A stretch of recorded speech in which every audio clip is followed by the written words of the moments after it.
एक मिनट में खोल लेने। जय श्री राम जी। रामचरितमानस अरण्य कांड में पहुंच गए हम और देखा है कैसे प्रभु ने शबरी को दिया है नवधा भक्ति का ज्ञान। शबरी को नवधा भक्ति का ज्ञान नहीं दिया प्रभु ने, वो तो हम लोगों के लिए ही वो ज्ञान दिया गया है, क्योंकि शबरी को कहाँ जरूरत, वो तो पहले ही राम में लीन थी, उसको तो उस ज्ञान की जरूरत ही नहीं थी। और चलिए उसके आगे चलते हैं। हाँ जी, जय श्री राम जी। पढ़िए आशु जी। श्री राम जय हरे राम। राम हरे राम राम राम हरे हरे हरे कृष्ण श्री राधा कृष्ण हरे हरे। बोल सियावर रामचंद्र महाराज की जय, पवन सुत हनुमान की जय। जातिहीन अघ जन्म मही, मुक्त कीन्ही असि नारी। महामंद मन सुख चहसी, ऐसे प्रभु ही बिसारी। सियावर राम जय जय राम, मेरे प्रभु राम जय जय राम। चले राम त्यागा बन सो, अतुलित बल नर के हरि दो। बिरही इव प्रभु करत विषादा, कहत कथा अनेक संवादा। लक्ष्मण देखु विपिन कई शोभा, देखत के ही कर मन नहीं क्षोभा। नारी सहित सब खग मृग बिंदा, मानहु मोरी करत हहि निंदा। हम ही देखी मृग निकर पराही, मृगी कहीं तुम कह भय नाही। तुम आनंद करहु मृग जाय, कंचन मृग खोजन आए। संग लाई करनी करि लेही, मानहु मोहि सिखावनु देही। शास्त्र सुचिंतित पुनि पुनि देखी, भूप सुसेवित बस नहीं लेखी। राखी नारी यद्यपि उर माही, जुबती शास्त्र निरपति बस नाही। देखहु तात बसंत सुहावा, प्रियाहीन मोहि भय उपजावा। बिरह बिकल बलहीन मोहि, जानिसि निपट अकेल। सहित विपिन मधुकर खग, मदन कीन्ह बग मेल। सियावर राम जय जय राम, मेरे प्रभु राम जय जय राम। देखी गयो भ्राता सहित, तासु दूत सुनि बात। डेरा कीन्हु मनहु तब, कटकु हटकी मन जात। सियावर राम जय जय राम, मेरे प्रभु राम जय जय राम। जय श्री राम जी। और देखो प्रभु कैसी कैसी लीला चरित करते हैं ना। अभी हमने पढ़ा कि शबरी को नवधा भक्ति का ज्ञान दिया, नवधा भक्ति का ज्ञान दिया, और उससे बोल रहे हैं किसी भी अवस्था में हर्ष और विषाद नहीं होता भक्तों के हृदय में। और इधर शबरी गई है प्रभु के धाम की ओर, और तुलसीदास जी हमें समझा रहे हैं कि देखो स्त्री को, औरत को, और वो भी जो कि नीच जाति में जन्म ले चुकी थी, कहने की बात ये समझा रहे, तो उसको अगर प्रभु ने मुक्ति दे दी तो मूढ़ मन, तू ऐसे प्रभु को क्यों भूलता है, और ऐसे प्रभु को भूलकर भी सुख चाहता है। और वही प्रभु अब आगे क्या क्या लीलाएं कर रहे हैं, ये देखते हैं हम अरण्य कांड में ही कि क्या लीला करी है। शबरी को मुक्ति मिली है, उसके आगे वन वन को छोड़कर आगे की ओर चले हैं। आगे चले हैं तो फिर से प्रभु उसी नर लीला में पहुंच गए, विषाद दिखा रहे हैं, और लक्ष्मण के साथ चलते चलते अनेक कथाएं सुनाते जा रहे हैं। संवाद कह रहे हैं कि लक्ष्मण, वन की शोभा तो देखो, इसे देखकर किसका मन क्षुब्ध नहीं होगा।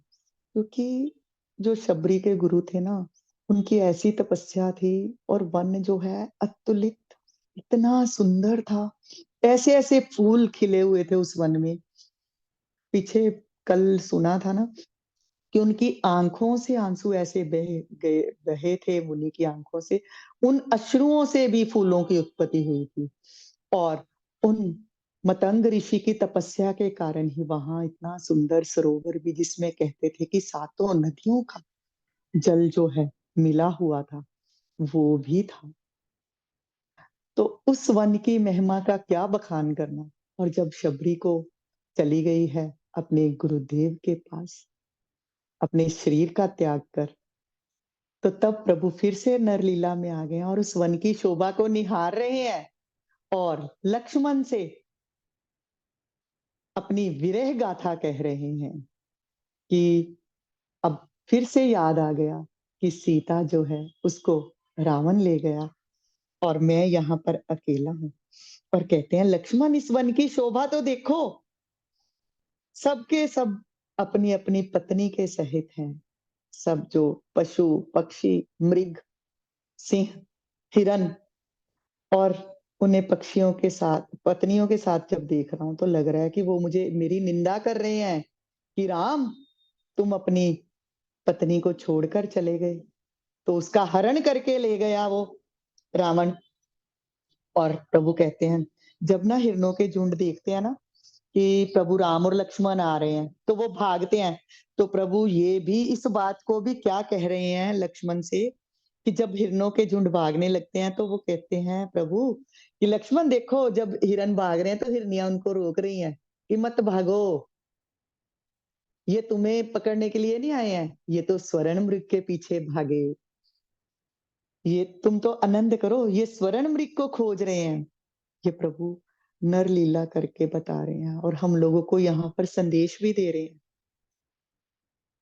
कि कैसे हम मनुष्य भी तो प्रभु को त्याग कर इस संसार के भोगों की खोज में व्यस्त रहते हैं। तो वैसे ही प्रभु राम कह रहे हैं कि स्वर्ण मृग की तलाश में मैं गया तो सीता भी खो गया। ऐसे ही प्रभु को खोकर हम विषय भोगों के फंसते जाते हैं, उनकी तलाश में घूमते जा रहे हैं। और आगे प्रभु कहते हैं कि देखो लक्ष्मण, हाथी भी हथनियों को अपने साथ लेकर चल रहे हैं। जैसे वो मुझे शिक्षा दे रहे हैं कि अपनी पत्नी को कभी अकेली नहीं छोड़ना चाहिए, भली भांति चिंतन किए हुए शास्त्र को भी बार बार देखते रहना चाहिए, अच्छी तरह सेवा किए हुए को भी राजा को वश में नहीं समझना चाहिए। राजा दी जिन्नी मर्जी सेवा कर लो पर सेवक सेवक ही रहेगा, राजा तां भी उस सेवक दे वश च नहीं हुंदा। ये बोल रहे हैं ये। स्त्री को चाहे हृदय में ही क्यों ना रखा जाए, परंतु युवती स्त्री शास्त्र और राजा किसी के भी वश में नहीं रहते। इस सुंदर बसंत को तो देखो, क्योंकि तब जब तक राम इस वन में पहुंचे हैं तो वसंत ऋतु चल रही थी।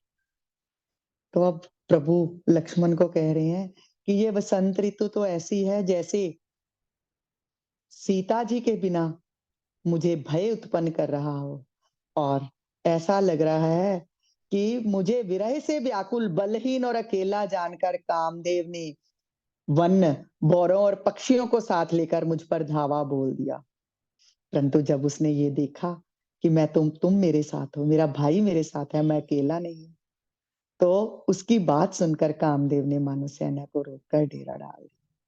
लक्ष्मण को ये कह रहे कि तू साथ में है तो मुझे थोड़ा ढाढ़स है कि ये वसंत ऋतु तो ऐसी है कि मुझे बार बार सीता के विरह का संदेशा दे रही है, पर तुम साथ में हो तो मुझे थोड़ा सा ढाढ़स है कि वो विरह का धावा भी कामदेव भी अब अगर मुझ पर धावा बोल देगा तो उसका दूत उसे समझा देगा कि उसके साथ देखो लक्ष्मण भी है। क्योंकि लक्ष्मण ने क्या किया, जब पीछे आई है राक्षसी तो उसके नाक कान काट दिए। तो लक्ष्मण तुम्हारे क्रोध से तो सब डरते हैं, तो इसीलिए मेरा बचाव है तेरे कारण, ये प्रभु बता रहे हैं। आगे चलते हैं, आगे क्या लीला नर लीला क्या क्या दिखा रहे हैं राम।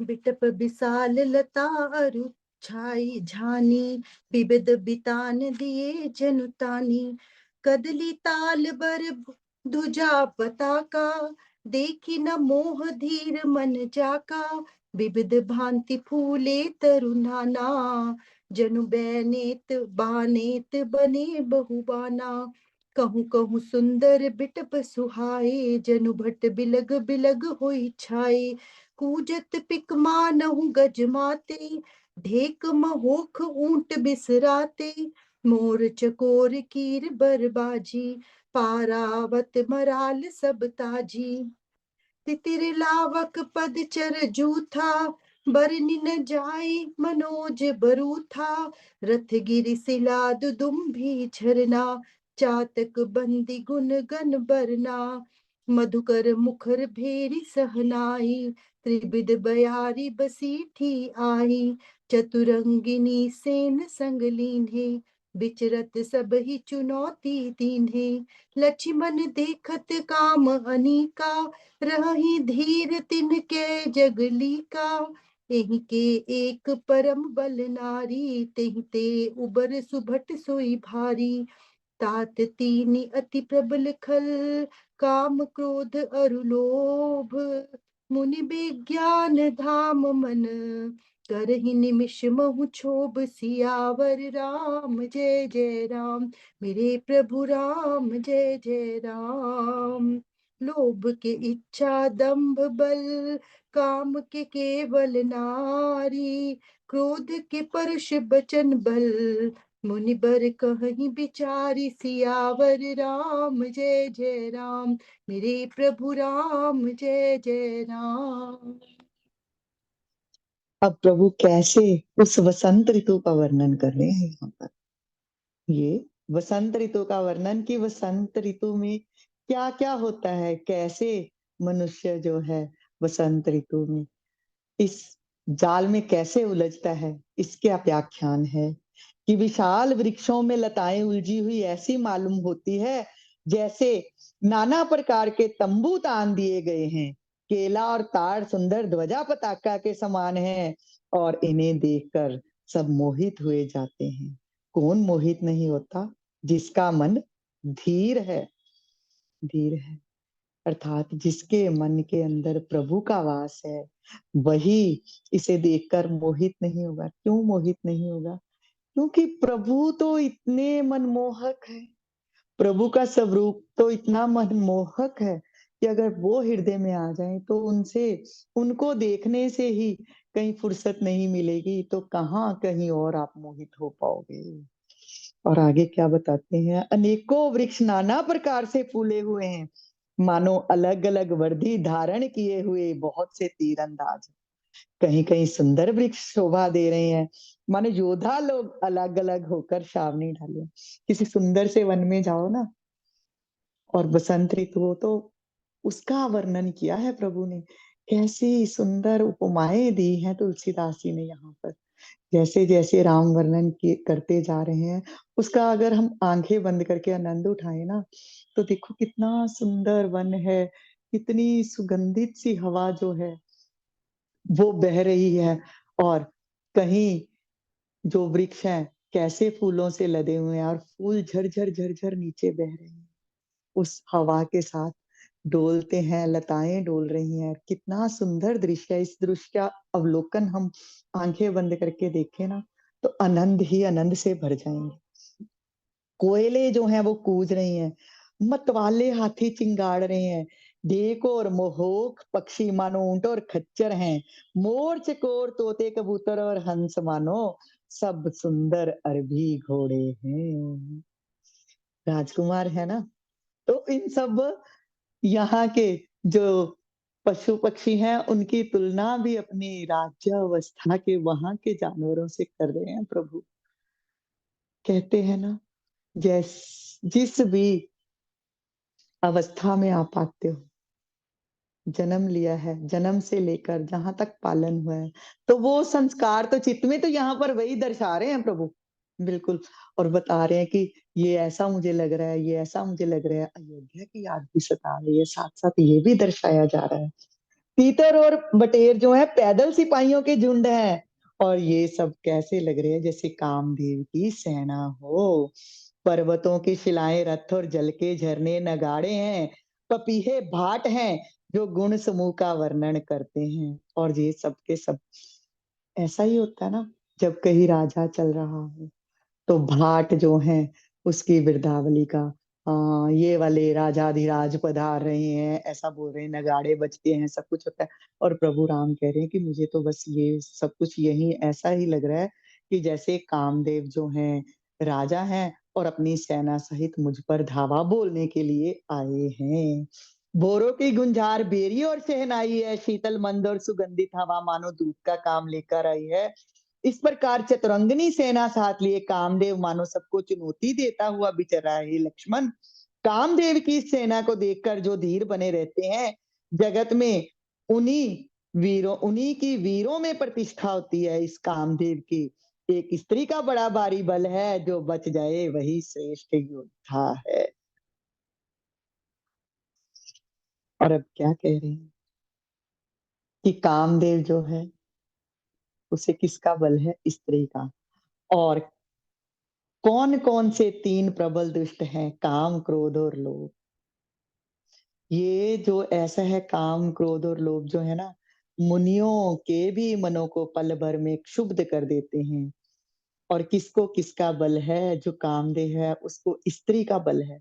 लोभ को इच्छा का और दंभ का बल है और क्रोध को कठोर वचनों का बल है। किसी सुंदर स्त्री को देखकर ही मन जो है चलायमान हो जाता है मुनियों का भी।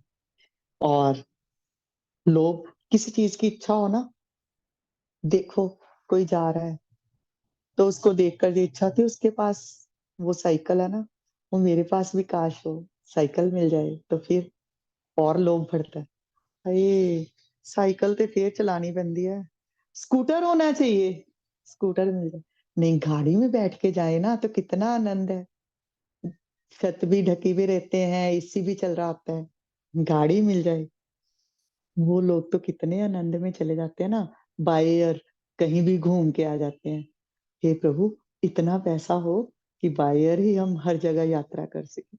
ये जो इच्छा है ना, इसका और अहंकार का बल पाकर ही लोभ जो दंभ कि बस मैं ये कर सकता हूँ, ये लोभ जो है बढ़ता ही जाता है, बढ़ता ही जाता है, बढ़ता ही जाता है। और क्रोध को कठोर वचनों का बल है। किसी को प्रेम से हम बुलाते हैं, आइए और कितना उसको उसके हृदय में भी प्रेम जागृत होता है और किसी को हाँ, की काम है? क्या करने आए हो? ये कठोर वचन किसी को बोल दिए तो उसको भी खुद को भी क्रोध आ जाता है, उसको भी क्रोध आ जाएगा। तो क्रोध को कठोर वचनों का बल है, श्रेष्ठ मुनि ऐसा ही कहते हैं। और यही बात हमें प्रभु राम यहाँ पर समझा रहे हैं कि 3 प्रबल दुष्ट हैं, काम, क्रोध और लोभ। और तीनों को लोभ को इच्छा और दंभ का बल है, काम को स्त्री का बल है और क्रोध को कठोर वचनों का बल है। इनसे बचकर ही रहना चाहिए। आगे क्या समझाते हैं, समझते हैं। जी, आशा जी। गुणातीत सचराचर स्वामी, राम उमा सब अंतर जामी। कामिनी के दीनता दिखाई, धीरन के मन बिरति दृढ़ाई। क्रोध मनोज लोभ मद माया, छूट ही सकल राम की दाया। सोनर इंद्र जाल नहीं भूला, जा पर होई सुनट अनुकूला। उमा कहूँ मैं अनुभव अपना, सत हरि भजन जगत सब सपना। पुनि प्रभु गए सरोवर तीरा, पंपा नाम सुभग गंभीरा। संत हृदय जस निर्बल बारी, बांधे घाट मनोहर चारी। जहाँ तहाँ पिए ही विविधि मृग नीरा, जन उदार गृह जाचक भीरा। पुरैन सघन ओट जल, बेगिन पाइन मर्ण। माया छन्न न देखिए, जैसे निर्गुण ब्रह्म सियावर। राम जय जय राम, मेरे प्रभु राम जय जय राम। सुखी मीन सब एक रस, अति अगाध जल माही। जथा धर्म सीलन के, दिन सुख संजत जाहि सियावर राम जय जय राम। मेरे प्रभु राम जय जय राम। बिकसे सरसिज नाना रंगा, मधुर मुखर गुंजत बहु भृंगा, बोलत जल कुक्कुट कल हंसा, प्रभु बिलो की जनु करत प्रशंसा। चक्र बाक बक खग समुदाई, देखत बनई बरनि नहीं जाई, सुंदर खग गन गिरा सुहाई, जात पथिक जनु लेत बोलाई, ताल समीप मुनिन गृह छाई, चहुदिसि कानन बिटप सुहाई, चंपक बकुल कदम्ब तमाला, पाटल पनस परास रसाला, नव पल्लव कुसुमित तरुनाना, चंचरीक पटली कर गाना, शीतल मंद सुगंध सुभाऊ, सतत बहई मनोहर बाऊ, कुहू कुहू कोकिल धुनि करही, सुनि रव सरस ध्यान मुनि तरही, फल भारन नमि बिटप सब, रहे भूमि निहराई, पर उपकारी पुरुष जिमी, नवहि सुसंपत्ति पाई, सियावर राम जय जय राम। मेरे प्रभु राम जय जय राम।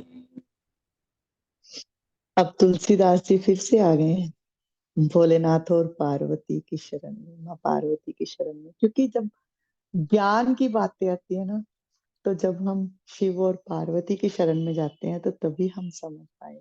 अब शिव और पार्वती के संवाद का सहारा लेकर तुलसीदास जी कह रहे हैं कि शिव जी कहते हैं, ये पार्वती जो श्री रामचंद्र जी हैं, ये तीनों गुणों से परे हैं, चराचर जगत के स्वामी और सबके अंतर की जानने वाले हैं।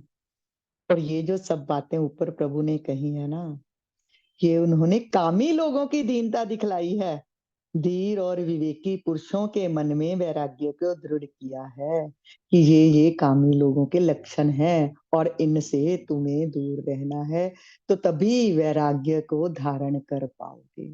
पीछे पहले प्रभु राम ने जो है शबरी को दिया है नवधा भक्ति का उपदेश, और अब लक्ष्मण को समझाते हुए जे बसंत ऋतु का वर्णन करते हुए हम लोगों को क्या उपदेश दिया है कि ये जो है लक्षण कामी पुरुष के ऐसे हैं, और इनसे तुम्हें बचते हुए इस संसार में वैराग्य को धारण करना है। और आगे भोलेनाथ क्या माँ पार्वती को समझा रहे हैं, बता रहे हैं कि क्रोध काम लोभ मद और माया, ये सब तो राम की दया से छूट जाते हैं। और नटराज, नटराज अर्थात भगवान भोलेनाथ जिस पर प्रसन्न होते हैं, तो वह मनुष्य तो माया में वैसे ही नहीं फंसता। और हे उमा, मैं तुम्हें अपना अनुभव कहता हूँ, हरि का भजन ही सत्य है। उमा कहूं मैं अनुभव अपना, सत हरि भजन जगत सब सपना। कि ये मेरा अनुभव है। यहाँ पर भोलेनाथ ने मोहर लगा दी कि बस सत्य क्या है, हरि का नाम ही सत्य है, और ये सारा जगत भी झूठा है, प्रपंच है, स्वप्न है। जैसे आप सोते हो तो स्वप्न में आपको लगता है कि आप कहीं के राजा बन गए, और स्वप्न से जब जागते हो तो पूर्णता उसी जैसे सोए थे वैसे ही उठते हो, राजा तो नहीं बन जाते। तो वैसे ही जब प्रभु की ऐसी माया है कि चला है जीव और ये शरीर धारण किया, तो इस शरीर को जो धारण किया ना, जो इसके अंदर आत्मा है जो है वो वही रहेगा। ये शरीर तो एक नाटक करने के लिए मिला है। प्रभु ने जैसा नाटक लिखकर भेज दिया है आपके लिए, वैसे ही आप अपने कर्मों के अनुसार वो नाटक करोगे, और जब सांसें समाप्त हो जाएंगी इस शरीर को छोड़कर, वो जीव फिर से वापस प्रभु के धाम की ओर चल देगा। यही बताया है कि ये शरीर भी वैसे ही है, जैसे स्वप्न से जागना, तो वैसे ही आत्मा का इस शरीर से बाहर निकलना भी वैसी ही बात है।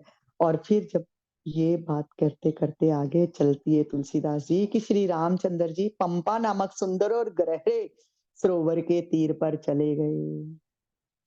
और कैसा है पंपा सरोवर का जल, संतों के पहले कामी पुरुषों के लक्षण बताए हैं, अब संतों के लक्षण सुनिए।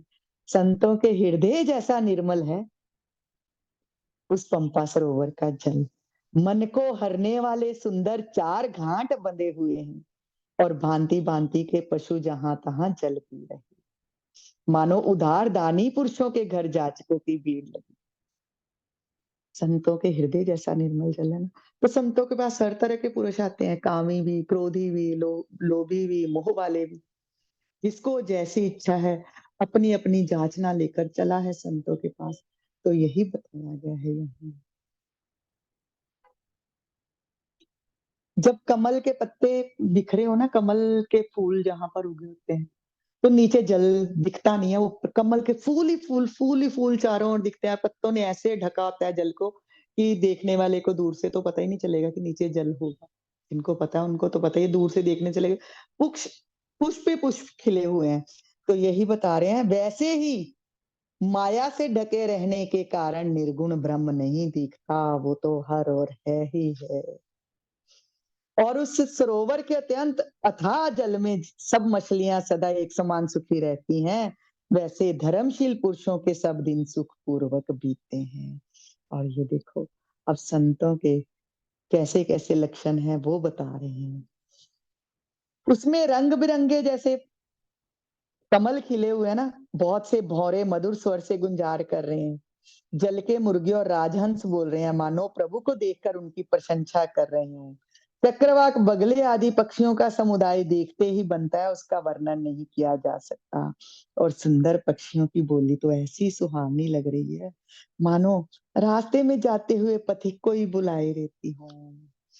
और उस पंपा सरोवर के समीप मुनियों ने आश्रम बना रखे हैं।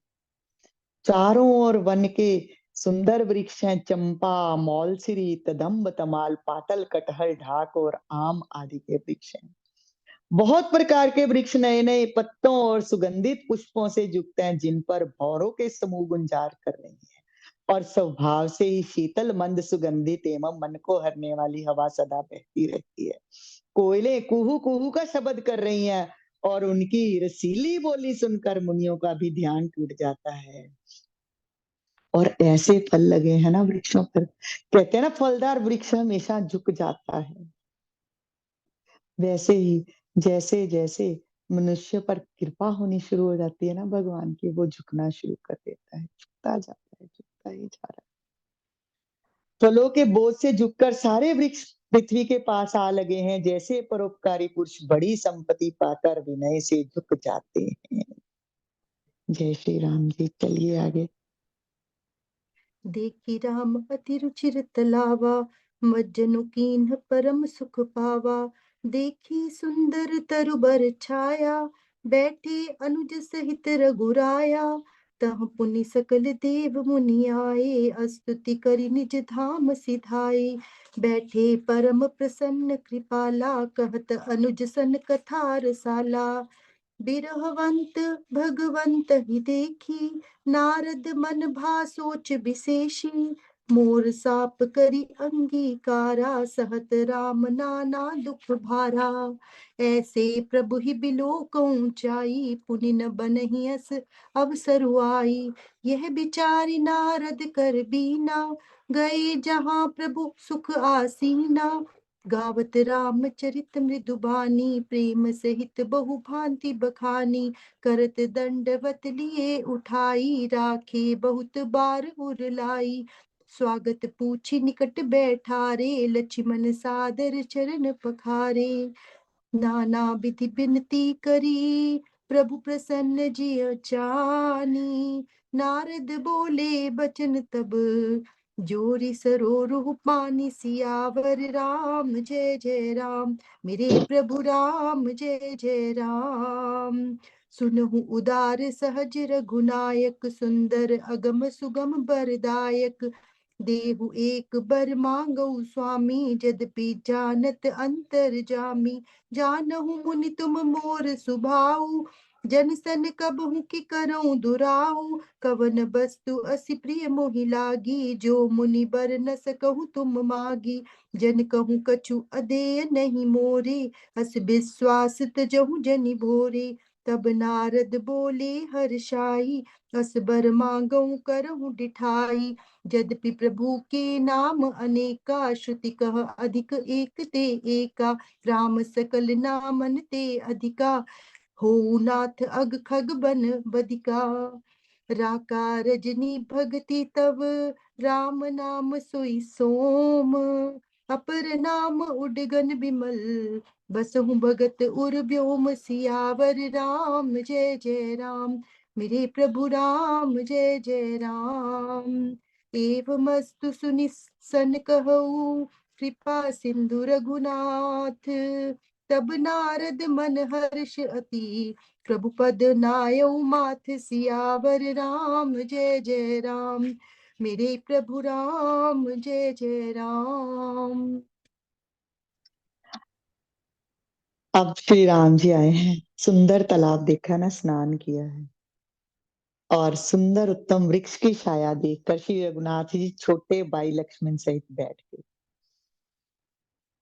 सभी देवता सभी मुनि वहां पर आए हैं, स्तुति की, अपने अपने धाम को चले गए। और कृपालु श्री राम जी प्रसन्नता से बैठे हुए छोटे भाई लक्ष्मण जी से रसीली कथाएं कह रहे हैं। इधर नारद जी ने उधर देखा कि भगवान कैसे वीर्य युक्त होकर बातें कर रहे हैं, कि कैसे लताएं पताएं फैल रही हैं, कैसे मैं पत्नी को छोड़ दिया मैंने और रावण उठा कर ले गया, कैसे मृगों से बातें कर रहे हैं, कैसे वृक्षों से बातें कर रहे हैं। देखा है ना नारद जी ने, तो उनके मन में विचार हुआ कि मेरा ही श्राप था जिसके कारण श्री राम जी ऐसे दुखों का भार सह रहे हैं। पीछे जब हमने पढ़ी थी कथा, तो वहां पर था ना कि प्रभु का अवतार जो एक ही कारण से नहीं हुआ, कितने अलग अलग कारण सुनाए गए थे। तो उनमें एक कथा नारद जी की भी थी कि नारद जी ने जब आकर प्रभु से मांगा कि मुझे आप अपना हरि रूप दे दीजिए, मुझे उस राजकुमारी से विवाह करना है, तो प्रभु ने उन्हें अपना हरि रूप, हरि एक बानर का भी नाम होता है, तो बानर का रूप दे दिया था। और जब नारद जी की शादी उस कन्या से नहीं हुई, राजा की कन्या से, और प्रभु खुद आकर उसे ब्याह कर ले गए, तो नारद जी ने श्राप दे दिया था कि जैसे विरह से मैं तड़प रहा हूं, वैसे ही तुम्हें विरह से तड़पना पड़ेगा, तुम्हें भी अपनी पत्नी का परित्याग करना पड़ेगा। और अब नारद जी को वो जब देख रहे हैं ना प्रभु को ऐसे बिलखते हुए, तो याद आ गया कि ये तो मेरे श्राप के कारण हुआ है। तो आए हैं प्रभु के पास नारद जी, और आकर कहते हैं कि मैं जाता हूँ, देखता हूँ कि प्रभु ऐसी लीलाएं नर लीला कर रहे हैं। और हाथ में वीणा लिए हुए आ गए प्रभु के पास, और कोमल वाणी से प्रेम के साथ बहुत प्रकार से बखान बखान कर रामचरित का गान किया, दंडवत किया आकर। तो श्री रामचंद्र जी ने नारद जी को उठा लिया। प्रभु भी कैसे है ना, कहीं कहीं पर एकदम से नर लीला करते हैं, जब भगत को देखते हैं तो फिर से भगवान के रूप में, और फिर से जब भगत को छोड़कर आगे चलते हैं तो फिर से वही नर लीला का शुरू कर देते हैं। नारद जी को देखा है, उठा लिया, बहुत देर तक हृदय से लगाए रखा, कुशलता पूछकर पास बैठा लिया। लक्ष्मण जी ने भी नारद जी के चरण धोए हैं आदर के साथ। जब बहुत प्रकार से विनती करके और प्रभु को मन में प्रसन्न जाकर नारद जी ने प्रभु से कहा कि हे उद्धार श्री रघुनाथ जी, आप सुंदर अगम और सुगम वर के देने वाले हैं। हे स्वामी, मैं एक वर मांगता हूं, वह मुझे दीजिए। यद्यपि आप अंतर्यामी होने के नाते सब जानते ही हैं, पर फिर भी मैं जो वर मांगता हूं, क्या आप मुझे देंगे? मैं मांगना चाहता हूँ। तो श्री राम जी कहते हैं, हे मुनि, मैं अपने भक्तों से कुछ छुपाता हूँ? और तुम्हें कौन सी वस्तु प्रिय है, मांगो, जो तुम मांगोगे वही तुम्हें मिलेगा। मेरे लिए तो भक्तों के लिए कुछ भी अधेय नहीं है, जो मेरा भक्त मांगे मैं वही देने को तैयार हूं। तो कुछ भी मत छोड़ो, जो तुम्हारी इच्छा है वो वर मांग लो। तब नारद जी ने कहा कि धृष्टता है वर मांगना, पर फिर भी मेरी इच्छा है, मैं आपसे मांगना चाहता हूँ। तो आप मुझे ये वर दीजिए। क्या वर मांगा है नारद जी ने? कि आपके अनेकों नाम हैं, और वेद कहते हैं सब नाम जो एक से एक बढ़कर हैं, तो भी हे नाथ, राम नाम जो है सब नामों से बढ़कर हो। और पाप रूपी पक्षियों के समूह के लिए भी वह वधिक के समान हो। और आपके भक्ति पूर्णिमा की रात है और नाम यही पूर्ण चंद्रमा होकर अन्य सभी नाम तारागण होकर भक्तों के हृदय रूपी निर्मल आकाश में निवास करें। देखो भक्त जब मांगता है ना, तो वो यही मांग सकता है। और ये आगे अब यहाँ पर तुलसीदास जी ने कितना सुंदर बखान कर दिया भक्तों के लिए, हम लोगों के लिए, कि सुन रहे हो, पढ़ रहे हो रामचरितमानस, तो फिर क्या मांगना है प्रभु से ये भी जान लो। क्या मांग रहे हैं नारद जी? नारद जी मांग रहे हैं कि जो भक्ति है वो पूर्णिमा की रात है, तो उसमें कौन सा नाम जो है, राम नाम जो है, वो चंद्रमा के समान पूर्ण चंद्रमा होकर प्रकट हो। और बाकी नाम तो रहे वहां, पर वो तारागण की भांति ही वहां पर रहे। और आप प्रभु जो है, आपका ये राम नाम जो है भक्तों के हृदय में प्रकाशित होता रहे, प्रकाश उत्पन्न कर दे। जब ये बात सुनी है श्री रघुनाथ जी ने, तो मुनि से कहा है, ठीक है नारद जी, जैसा आपने कहा वैसा ही होगा। तो नारद जी ने प्रसन्न होकर, हर्षित होकर प्रभु के चरणों में मस्तक नवाया है। आज यहीं तक करते हैं, आगे कल देखेंगे कि नारद जी ने क्या प्रश्न किया है और उनके क्या उत्तर दिए हैं रघुनाथ जी ने। जय श्री राम जी। हरे राम राम राम हरे हरे, हरे कृष्ण श्री राधा कृष्ण हरे हरे। बोल सियावर रामचंद्र महाराज की जय, पवन सुत हनुमान की जय।